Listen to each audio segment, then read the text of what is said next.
Yeah, kind of. Yeah. I'm not wondering what largely teaching at the Bowling Green. Okay. This semester.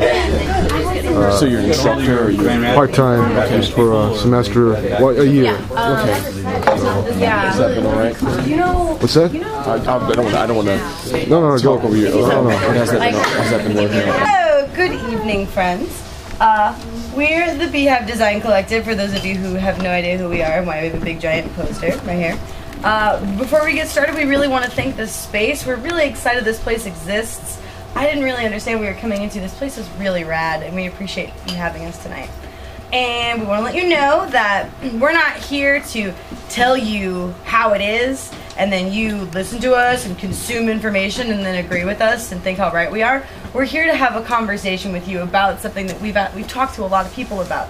We're retelling stories that have been told to us. And it helps us to develop the way that we're going to present this for the future by seeing how you guys respond and what you're thinking. And we really wish we could pick your brains during the whole presentation. We're dying to know what you're thinking. So please let us know. You don't have to raise your hand, just interrupt us. If you agree, you want a high five, you want to maybe have a little bit more information, you want us to elaborate, just let us know. We're dying to know what you're thinking, okay?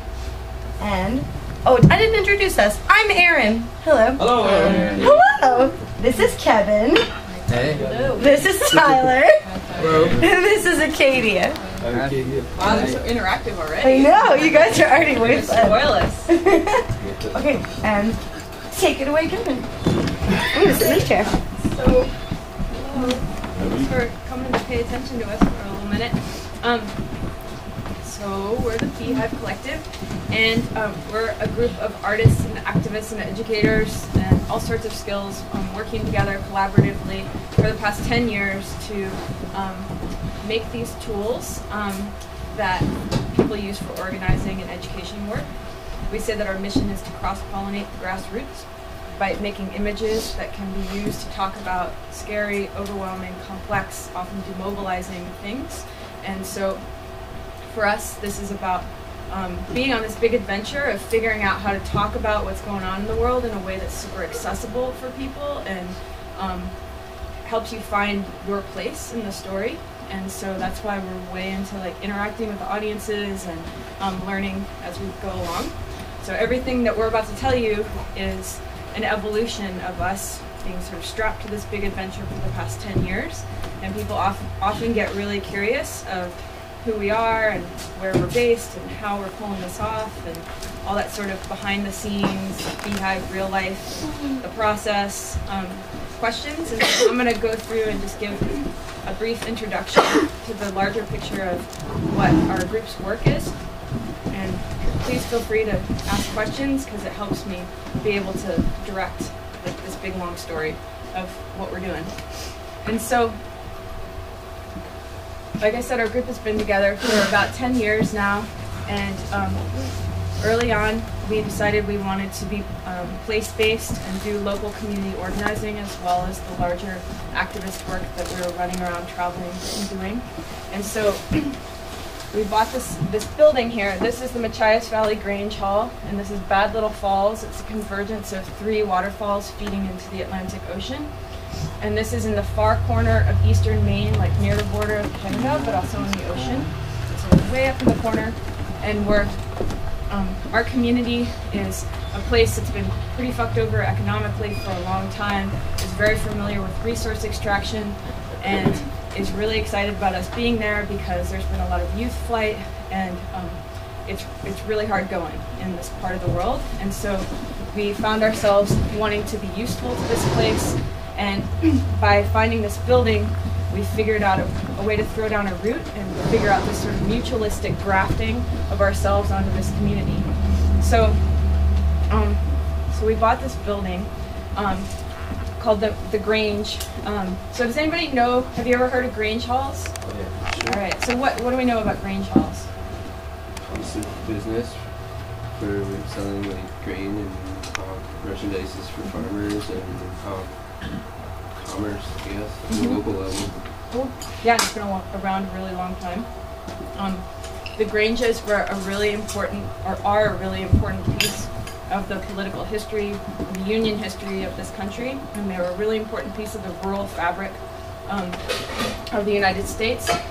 There are these really special buildings that were in the center of lots of small towns all over the place, and they functioned as cultural centers and community centers for farmers and rural people to try to keep.